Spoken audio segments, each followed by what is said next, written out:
हमारा क्वेश्चन जो है इन्वायरमेंटल हेल्थ में से जो है वो हम डिस्कस करेंगे। इन्वायरमेंटल हेल्थ में से दो क्वेश्चन जो है वो यूएचएस में बहुत ज्यादा मरतबा आए हुए हैं। सबसे पहला है कि what is environmental health, environmental health क्या होती है, और दूसरे नंबर पे कि पेट्स को कैसे हम मैनेज कर सकते हैं इनसाइड और आउटसाइड। ठीक है, तो इन्वायरमेंटल हेल्थ क्या होती है, सबसे पहले हम ये देखेंगे कि इन्वायरमेंटल हेल्थ जो है वो क्या होती है। इन्वायरमेंटल हेल्थ में सबसे पहले डब्ल्यूएचओ की डेफिनेशन है कि ह्यूमन हेल्थ के या ह्यूमन डिजीज के वो एस्पेक्ट्स जो कि हमारा इन्वायरमेंट जो है वो डिटरमाइन करता है, हमारे इन्वायरमेंट से जो है वो पता चलते हैं, वो हमारा इन्वायरमेंटल हेल्थ कहलाती है। इसके अलावा साइंस है और एक प्रैक्टिस है किसकी जी, प्रिवेंट करने की। ह्यूमन इंजरी को कैसे प्रिवेंट कर सकते हैं, ह्यूमन इलनेस को कैसे प्रिवेंट कर सकते हैं, ठीक है, और प्रमोट कैसे कर सकते हैं, वेलबींग को कैसे करना है, आइडेंटिफाई करके इवेलुएट करके इन्वायरमेंट के अंदर जितने रिसोर्सेज हैं, ठीक है, और हैजर्डस एजेंट जितने भी नुकसान पहुंचाने वाले एजेंट्स हैं, उनको हम इवेलुएट करने के बाद जो अपनी प्रैक्टिस के अंदर लेके आते हैं चीजों को, ताकि हमें इंजरी कम हो, हमें इलनेस जो है वो कम हो और वेलबींग जो है वो ज्यादा से ज्यादा हो, तो उसको हम कहते हैं इन्वायरमेंटल हेल्थ है। Science and practice of preventing human injury and illness and promoting well-being by identifying and evaluating the environmental sources and hazardous agent is called environmental health। Next हमारा क्वेश्चन है कि इन्वायरमेंटल हेल्थ के अंदर के उसी की definition थी, ठीक है, और नेक्स्ट जो था कि पेट्स को किस तरह हम मैनेज कर सकते हैं इनसाइड एंड आउटसाइड। तो इनसाइड और आउटसाइड पेट्स को मैनेज करने के लिए सबसे पहला जो मेथड है कि प्रोवाइड करना है अपनी प्रोटेक्टेड और क्लीन लिविंग इन्वायरमेंट उनको है, यानी उनको आपने अच्छे से मैनेज करने के लिए सबसे पहले क्लीन इन्वायरमेंट जो है वो प्रोवाइड करना है। उसके बाद सेकंड है always keep fresh water available, fresh water जो है वो उनके लिए हमेशा से अवेलेबल रखना है आपने, ठीक है। इसके अलावा उनको प्रॉपर डाइट वगैरह जो है वो प्रोवाइड करनी है। थर्ड पॉइंट है, फोर्थ वन है कि have your pet examined by our veterinarian, जो जिस तरह के डीवीएम के डिफरेंट डॉक्टर्स होते हैं, तो उनसे जो है वो आपने अच्छे से अपने पेट को एग्जामिन करवाते रहना है on regular basis. Provide ample opportunities to exercise, यानी आपने एक्सरसाइज वगैरह करने के लिए, वॉक वगैरह करवाने के लिए एम्पल अपॉर्चुनिटीज, बहुत ज्यादा अमाउंट में जो अपॉर्चुनिटीज हैं वो प्रोवाइड करनी है। Communicate with your pet and develop a relationship, यानी आपने अपने पेट के साथ जो है वो कम्युनिकेट भी करना है और थोड़ा सा साथ जो रैपट है वो बिल्डअप करनी है। Train your pet to follow simple commands, यानी आपने इनको थोड़ा सा इस तरह से ट्रेन करना है कि वो आपकी सिंपल सिंपल बातों को जो है वो समझ सके, ताकि आपको इजी हो और मैनेज करना जो है वो आसान हो जाए। प्रैक्टिस रिप्रोडक्टिव कंट्रोल, जी रिप्रोडक्टिव कंट्रोल भी आपने अच्छे से उसको परखना है। डेंटल केयर जो है वो उनकी इंपॉर्टेंट है, उनको ओवरलुक नहीं करना, ठीक है, उनको इग्नोर नहीं करना। उनकी ग्रूमिंग वगैरह, जो उनकी नेल ट्रिमिंग है, ये सारी चीजें, क्योंकि इससे इन्फेक्शन वगैरह जो है वो स्प्रेड हो सकता है और उससे आप भी बीमार हो सकते हैं। गेट वैक्सीन, वैक्सीनेशन का प्रोसेस जो है वो एनिमल्स के लिए जो वैक्सीन अवेलेबल हैं आपने वो उनको लगवानी है। और वॉच आउट फॉर टॉक्सिन्स, यानी टॉक्सिन्स वगैरह का जो है वो आपने ध्यान रखना है। ये ना हो कि आपका जो पेट है वो उसको इंगल्फ कर ले और बाद में जो है वो उसको उसको डैमेज या उसको जो है वो नुकसान पहुंचाए, ठीक है। तो अपने पेट्स को किस तरह से मैनेज कर सकते हैं, हम एक दफा और भी कर लेते हैं। अपने इन्वायरमेंट को क्लीन रखना है, फ्रेश वाटर अवेलेबल रखना है, डाइट का उसका ख्याल रखना है, ठीक है, उसका चेकअप करवाते रहना है। इसके अलावा उसको अपॉर्चुनिटीज प्रोवाइड करनी है, उसके साथ एक बेहतर रिलेशनशिप आपने डेवलप करना है। इसके अलावा सिंपल कमांड्स उसको सिखा देनी है। उसका रिप्रोडक्टिव कंट्रोल जो है वो आपने प्रैक्टिस वगैरह में लाना है। डेंटल केयर का ख्याल रखना है, उसकी भी नेल ट्रिमिंग करनी है, उसको वैक्सीनेशन का प्रोसेस करवाते रहना है। इसके अलावा टॉक्सिन्स वगैरह से जो है वो उसका ख्याल रखना है। तो ये कुछ जो है वो मेथड्स हैं जिनके जरिए आप अपने पेट्स को मैनेज कर सकते हैं। नेक्स्ट हमारे पास क्वेश्चन है जीओएचएस का, what is meant by disaster, disaster क्या होता है। डिजास्टर की डेफिनेशन आप जोन से भी चाहे कर सकते हैं। सबसे पहला है कि एक एक्ट है जी नेचर का of such magnitude as to create a catastrophic situation in which the day to day pattern of life is suddenly disrupted and people are plunged into helplessness and suffering.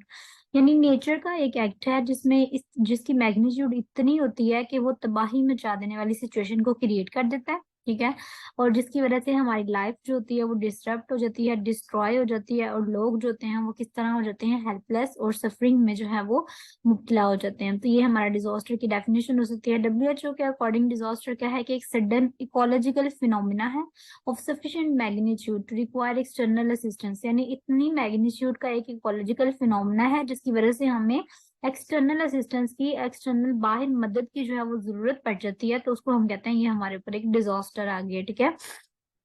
Ecological phenomena of sufficient magnitude to require external assistance is called disaster. हमारे पास उन्होंने stages पूछी हुई है, stages आपने बतानी है disaster management की। तो डिजास्टर मैनेजमेंट की स्टेजेस जो है वो सबसे पहले आता है mitigation, prevention, preparedness, relief and recovery. ठीक है, कुछ गूगल पे आपको किसी और तरीके से मिल सकती हैं। ठीक है, बुक्स के अंदर काफी ज्यादा जो है ना वो इसकी आगे पीछे जो है वो इसके अंदर चेंजेस होती रहती हैं। ठीक है, तो आपको जैसे जो है वो ठीक लगे आप उसको मेंशन कर सकते हैं। मिटिगेशन है, सबसे पहले मिटिगेशन का मतलब क्या होता है कि आपने जो डिजास्टर है उसके इफेक्ट को कम करना है। ठीक है, उसके इफेक्ट्स जो आए हुए हैं उनको कम करने की कोशिश करनी है। ठीक है, उसके बाद आता है कि प्रिवेंशन। प्रिवेंशन में आता है कि आपने उसको पॉसिबल बनाना है कि वो अगर ही चीज जो है ना हो। इस तरह के मेजर लेने हैं कि अगर डिजास्टर आता भी है, पहले तो कि डिजास्टर जो है वो उसे हम अवॉइड करें, लेकिन अगर आता भी है तो हम मैक्सिमम अपनी प्रिवेंशन जो है वो कर लें कि हमें कम से कम जो है ना वो नुकसान हो। ठीक है, प्रिपेयरनेस में आ जाता है कि आपने इस तरह के मेजर्स लेने हैं कि आप पहले से प्रिपेयर हैं, आपने इस तरह के एक्शन तैयार करके रखे हुए हैं, अगर डिजास्टर आता है तो हम जो है वो प्रिपेयर हैं उसके लिए। ठीक है,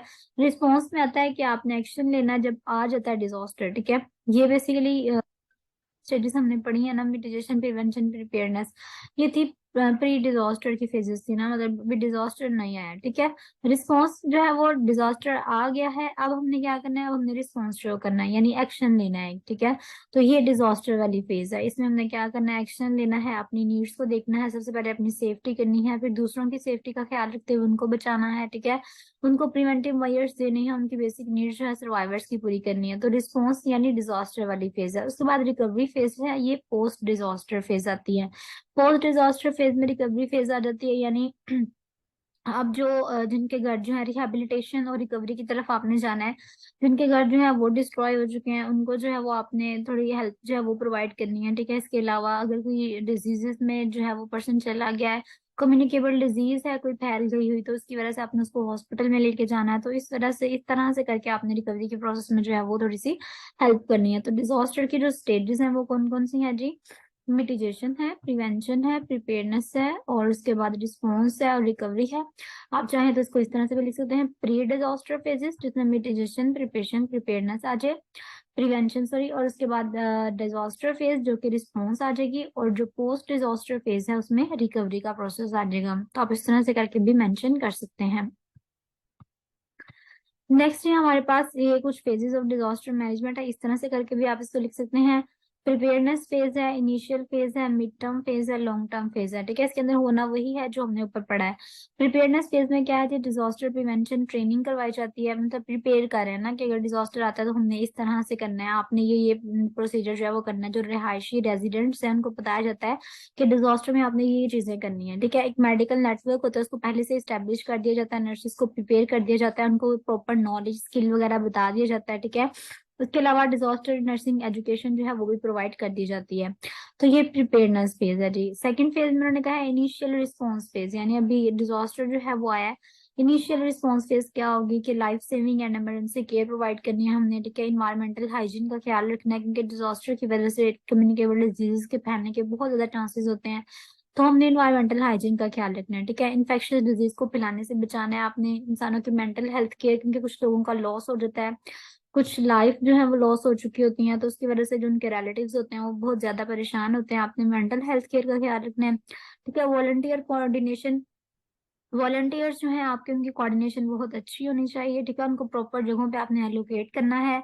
support to effect the hospital and clinics, आपने हॉस्पिटल को सपोर्ट करना है, मैक्सिमम क्लिनिक्स जो है वो स्टेब्लिश करने हैं ताकि लोग जो है वो जल्दी से अपना ट्रीटमेंट करवा सके।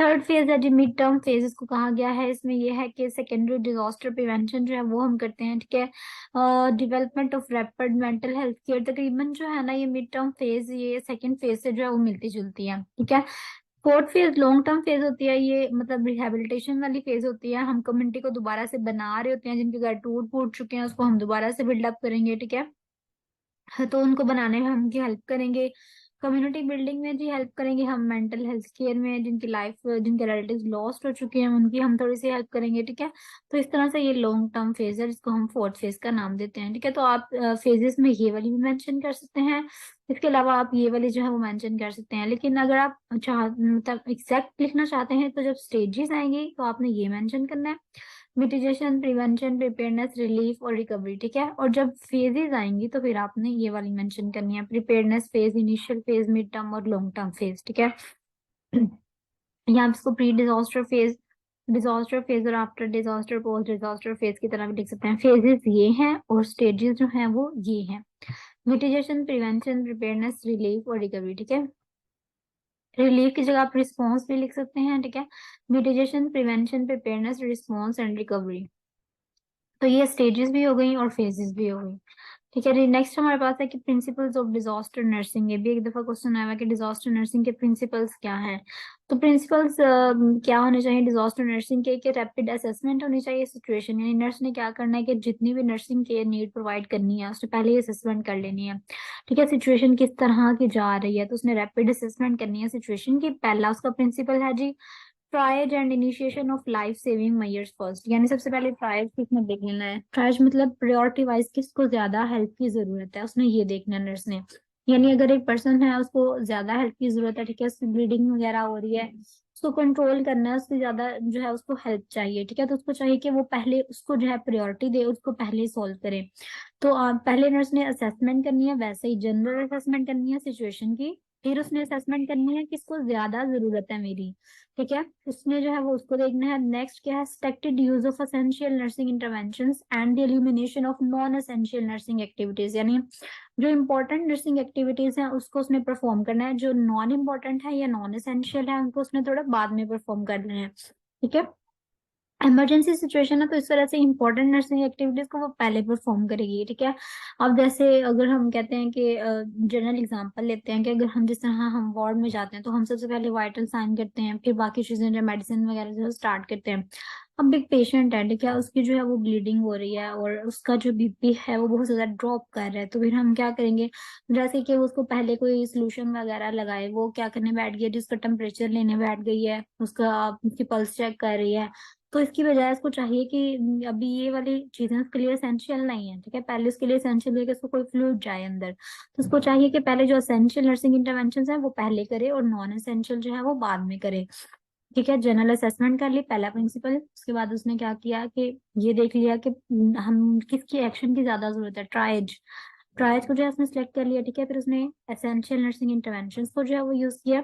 नेक्स्ट है कि evaluation of the environment and the mitigation of the any health hazard, यानी उसने इन्वायरमेंट को भी जो है वो असेस करना है। पहले तो वो पेशेंट को असेस कर रही थी, एक्टिविटीज को असेस कर रही थी, अब उसने इन्वायरमेंट को भी असेस करना है।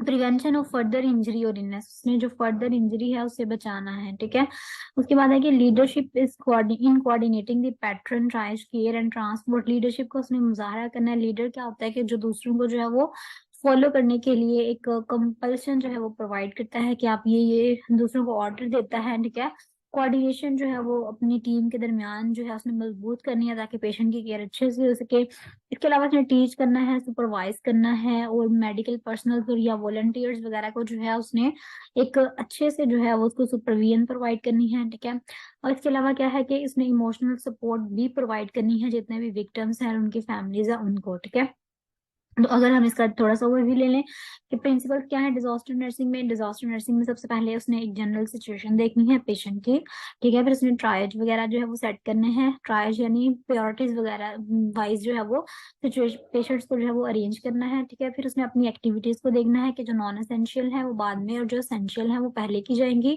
ठीक है, फिर उसने क्या करना है जी, जो इन्वायरमेंट है उसको भी देखना है। उसने फर्दर इंजरी से जो है वो पेशेंट को प्रिवेंट करना है। ठीक है, नेक्स्ट लीडरशिप का उसने ख्याल रखना है, पेशेंट जो वॉलंटियर्स वगैरह उनको सुपरवाइज अच्छे से करना है, और जो मेंटल सपोर्ट है पेशेंट्स को वो प्रोवाइड करनी है, यानी इमोशनल सपोर्ट कह लें, मेंटल सपोर्ट जो थोड़ी सी वो पेशेंट को प्रोवाइड करनी है, फैमिलीज को प्रोवाइड करनी है। तो ये जो थे कुछ प्रिंसिपल्स हैं किसके, डिजास्टर नर्सिंग के। ये भी क्वेश्चन है यूएचएस का। नेक्स्ट है हमारे पास ऑक्यूपेशनल हेल्थ का टॉपिक आ जाता है। ऑक्यूपेशनल हेल्थ सबसे पहले इसकी डेफिनेशन है, ऑक्यूपेशनल हेल्थ होती क्या है। ठीक है, ऑक्यूपेशनल हेल्थ क्या होती है। ऑक्यूपेशनल हेल्थ है जी, इसमें से जो 5 क्वेश्चन इंपॉर्टेंट है, ऑक्यूपेशनल हेल्थ क्या है, objectives of occupational health program, occupational health hazards क्या है, मेजर्स हमने बताने हैं, और सेफ्टी मेजर्स। सबसे पहले हम ऑक्यूपेशनल हेल्थ की डेफिनेशन देख लेते हैं। ऑक्यूपेशनल हेल्थ क्या होता है। Occupational health is the promotion and maintenance of the highest degree of physical, mental and social wellbeing of workers in all the occupations. अब हमने जो हेल्थ की नॉर्मल जनरल डेफिनेशन पढ़ी हुई है ना, कि आपने मेंटेन करना होता है, प्रमोट करना होता है physical mental and social wellbeing को, ठीक है, यहाँ तक तो आपने वो हेल्थ की पुरानी डेफिनेशन ही लिख दी कि आपने क्या करना है, प्रमोट करना है, आपने मेंटेन करना है highest degree of physical mental and social wellbeing को। लेकिन वहां पे हम जनरल ह्यूमन की बात करते थे, अब यहाँ पे हम स्पेशल वर्कर्स की बात कर रहे हैं, ठीक है। वर्कर्स, और जो कहाँ पे है, जो किसी ऑक्यूपेशन के अंदर है, क्योंकि हम ऑक्यूपेशनल हेल्थ पढ़ रहे हैं ना, तो हम स्पेसिफिक मेंशन करेंगे वर्कर्स को जो कि ऑक्यूपेशन के अंदर जो है वो सर्व कर रहे हैं। अच्छा जी, इनकी हमने फिजिकल मेंटल सोशल वेलबींग का जो है वो ख्याल रखना है, कैसे, by preventing departure from health, कि उनकी जो हेल्थ है किसी तरीके से वो अपनी हेल्थ से डिपार्चर ना करें, यानी अपनी हेल्थ से जो है वो पीछे ना हट जाएं। कैसे, अब हमने क्या क्या करना है, रिस्क को कंट्रोल करना है, ठीक है जी, adaptation of work to people and people to their jobs, यानी हमने इतनी कोशिश करनी है कि लोग जो हैं वो अपने काम के साथ अडेप्ट कर जाएं, अपने काम के साथ अलाइन कर जाएं, उनको अपना काम करने में जो है वो कोई मसला ना हो, ठीक है। तो हमने क्या करना है, ऑक्यूपेशनल हेल्थ की जो डेफिनेशन है वो क्या हुई कि प्रमोशन है, मेंटेनेंस है, highest degree of physical mental social wellbeing of workers जो कि एक ऑक्यूपेशन के अंदर है। हमने कैसे ये कुछ मेंटेन करना है, by preventing the departure from health, एक लाइन। दूसरा, बाय कंट्रोलिंग द रिस्क, ठीक है, and the adaptation of work to people and people to their jobs, यानी लोगों को अपनी जॉब के साथ और जॉब को उनके साथ जो है वो अलाइन करके हमने जो है उनकी फिजिकल मेंटल और सोशल वेलबींग को जो है वो मेंटेन रखना है। तो ये ऑक्यूपेशनल हेल्थ की डेफिनेशन है जो कि डब्ल्यूएचओ की है, आपने इसको अच्छे से जो है वो याद करना है। नेक्स्ट हमारे पास है कि objectives of occupational health program, objectives क्या थे ऑक्यूपेशनल हेल्थ प्रोग्राम के। तो ऑक्यूपेशनल हेल्थ प्रोग्राम जो है वो आईएलओ ने डिफाइन किया था, ठीक है, लेबर लेबर की जो थी वो ऑर्गेनाइजेशन थी, इसके अलावा डब्ल्यूएचओ ने भी जो है वो इसको डिफाइन किया था, ठीक है। तो इसने जो है, ठीक है जी, तो आईएलओ और डब्ल्यूएचओ ने जो है वो कुछ ऑब्जेक्टिव्स उनके क्या थे ऑक्यूपेशनल हेल्थ प्रोग्राम को यहाँ पे इम्प्लीमेंट करने के। तो सबसे पहला है कि उनका क्या था जी, promotion and maintenance of highest degree of physical mental and social wellbeing of workers of all occupation, ठीक है। ये तो हमने डेफिनेशन में से उसकी उसका एक ऑब्जेक्टिव निकाल लिया कि हमारा जो पर्पस था ऑक्यूपेशनल हेल्थ प्रोग्राम इम्प्लीमेंट करने का वो क्या था, कि हम प्रमोट कर सके और मेंटेन कर सके क्या, highest degree of physical mental and social wellbeing of workers, ठीक है, हमने इसको प्रमोट करना था। नेक्स्ट जी, हम प्रिवेंट कर सकें workers of departure from health, ये भी हमने डेफिनेशन में से इसका ऑब्जेक्टिव निकाल लिया। थर्ड जी, protection of workers in their employment, कि हम वर्कर्स को प्रोटेक्ट कर सकें ताकि उनको कोई रिस्क ना हो, कोई हार्म ना हो जब वो काम कर रहे हो, तब उनको जहाँ पे उनका ऑक्यूपेशन है वहां पे कोई नुकसान ना पहुंचे, इसकी वजह से हमने ये ऑक्यूपेशनल हेल्थ प्रोग्राम को जो है वो इम्प्लीमेंट किया, ठीक है। Placing and maintenance of worker in an occupational environment adapted to his physiological equipment, यानी जो वर्कर्स हैं वो अपने इन्वायरमेंट के साथ जो है वो अलाइन कर जाएं। तो अब इसमें से जो तीन ऑब्जेक्टिव्स है ना वो तो हमने उसकी डेफिनेशन में से निकाल लिए ना, कि प्रमोट कर सकें जो उसकी हेल्थ को, ये हमने ऑब्जेक्टिव में से निकाल लिया। प्रिवेंट कर सकें डिपार्चर फ्रॉम हेल्थ को, ये भी हमने ऑब्जेक्टिव में से निकाल लिया। ये वाला कि हम इन्वायरमेंट को उनके काम के साथ अलाइन कर सकें पर्सन को, तो ये भी हमने ऑब्जेक्टिव में से निकाल, वो डेफिनेशन में से ऑब्जेक्टिव निकाल लिया। बस एक ऑब्जेक्टिव के हम वर्कर्स को प्रोटेक्ट कर सके ताकि उनको कोई रिस्क ना पहुंचे, कोई हार्म ना पहुंचे, तो ये भी जो था वो एक उसका ऑब्जेक्टिव था। तो ऑक्यूपेशनल हेल्थ प्रोग्राम का ऑब्जेक्टिव हम एक दफा डिस्कस कर लेते हैं, promotion of health, protection of workers, prevention of departure from health, और फोर्थ वन क्या है कि हमने उनके इन्वायरमेंट को उसके साथ अडेप्ट करना है या अलाइन करना है। तो ये चार जो थे सिंपल से उसके ऑब्जेक्टिव हैं। नेक्स्ट है जी, ऑक्यूपेशनल हेल्थ हैजर्ड्स कौन कौन से होते हैं। ऑक्यूपेशनल हेल्थ यानी जब इंसान जो है वो उसको ऑक्यूपेशन से कौन कौन से नुकसानात उसकी हेल्थ को जो है वो पहुंच सकते हैं, तो इसको कुछ कैटेगरीज में जो है वो डिवाइड किया गया, ठीक है। सबसे पहले इन्वायरमेंटल फैक्टर्स हैं, उसके बाद केमिकल फैक्टर्स आ जाते हैं, ठीक है, बायोलॉजिकल फैक्टर्स आ जाते हैं, साइको सोशल फैक्टर्स हैं, एर्गोनोमिक है, ठीक है ठीक। इन्वायरमेंटल फैक्टर्स हैं, केमिकल फैक्टर्स हैं, बायोलॉजिकल हैं, साइको सोशल हैं और एर्गोनोमिक है, ठीक है जी। तो हम जो है वो सबसे पहले इन्वायरमेंटल फैक्टर्स देख लेते हैं। इन्वायरमेंटल फैक्टर्स में आता है कि उसको रेडिएशन का नुकसान हो सकता है कोई इंसान इस तरह के एरिया में काम करता है जहाँ रेडिएशन बहुत ज्यादा है, वहाँ पे नॉइस बहुत ज्यादा है, नॉइस पोल्यूशन बहुत ज्यादा है, उसकी वजह से उसके कानों को जो ऑडिटरी डिसऑर्डर्स हैं वो हो सकती हैं। एबनॉर्मल प्रेशर है जी, स्ट्रेस वगैरह बहुत ज्यादा है, हीट हीट जो है वो वहाँ पे बहुत ज्यादा एरिया, ठीक है, माइंस वगैरह में काम कर रहा है या कहीं हीट अप वाले एरिया में जो है ना वो काम कर रहा है, तो वहाँ पे ये उसके इन्वायरमेंटल फैक्टर्स हैं कुछ जो कि ऑक्यूपेशनल हेल्थ हैजर्ड्स उसके कॉज कर सकते हैं, ठीक है। इन्वायरमेंटल फैक्टर्स में हमने क्या क्या पढ़ लिया, वहाँ पे नॉइस बहुत ज्यादा है, वहाँ पे हीट बहुत ज्यादा है, ठीक है, वहाँ पे प्रेशर बहुत ज्यादा है, या आप कह लें कि वहाँ पे रेडिएशन बहुत ज्यादा है, तो ये इसके इन्वायरमेंटल फैक्टर्स है ना। नेक्स्ट हमारे पास है केमिकल फैक्टर्स। केमिकल फैक्टर्स में ये वाले नेक्स्ट सेकंड वाले केमिकल फैक्टर्स में आता है जी डाइस के एरिया। ठीक है, कहीं भी वो कपड़ा रंगने वाली जो मशीन वो होती है, डाइस जो होती है यूज करते हैं, ठीक है, वो वाले एरिया में काम कर रहा है तो वो केमिकल है, तो उसकी वजह से उसको अंदर सांस लेने में मसला आ सकता है। फर्टिलाइजर्स वगैरह जो है वो डेवलपमेंट हो सकती है, या पेस्टिसाइड वगैरह केमिकल से जो है वो उसको नुकसान पहुंच सकता है। ठीक है, डाइस है, फर्टिलाइजर्स है और पेस्टिसाइड है, तो ये केमिकल फैक्टर्स हो गए। नेक्स्ट हमारे पास आता है बायोलॉजिकल फैक्टर्स। बायोलॉजिकल फैक्टर्स हमारे पास होता है जी वायरल डिजीज हो सकती है, बैक्टीरियल डिजीज हो सकती है, फंगल डिजीज हो सकती है, या पैरासिटिक डिजीज हो सकती है। अगर कोई इस तरह का एरिया जो गंदा है, वहां पे वायरस है कोई ग्रो किया हुआ, ठीक है, अगर इंसान वहां पे काम कर रहा है तो उसको वायरल, बैक्टीरियल, फंगल या पैरासिटिक डिजीज हो सकती है। नेक्स्ट है जी साइकोसोशल फैक्टर्स आ जाते हैं कि वर्किंग ऑर्गेनाइजेशन जो है उसमें टेंशन बहुत ज्यादा है। ठीक है, यहाँ पे लीडरशिप स्टाइल जो है वो अच्छा नहीं है, वहाँ का बॉस जो है वो तंग करता है, कोई इस तरह का मसला है। ठीक है, शिफ्ट वर्कलोड, यानी एक शिफ्ट करवाते हैं फिर वो कहते हैं कि आप नेक्स्ट शिफ्ट भी करके जाएं, तो इस तरह से इंसान को साइकोलॉजिकल जो है वो प्रेशर फील होता है। जॉब सिक्योरिटी नहीं है, ठीक है, वो बार बार बात करते हैं कि हम आपको निकाल देंगे, तो इस तरह से जॉब सिक्योरिटी जो है वो भी एक प्रेशर डालती है। ठीक है, लीडर अच्छा नहीं है, वहाँ पे जॉब सिक्योरिटी नहीं है, वहाँ पे जो है वो प्रेशर बहुत ज्यादा है, ये शिफ्ट का वर्कलोड है, तो ये सारे इसके साइकोसोशल फैक्टर्स हैं जो कि ऑक्यूपेशनल हेल्थ हैजर्ड्स कॉज करते हैं।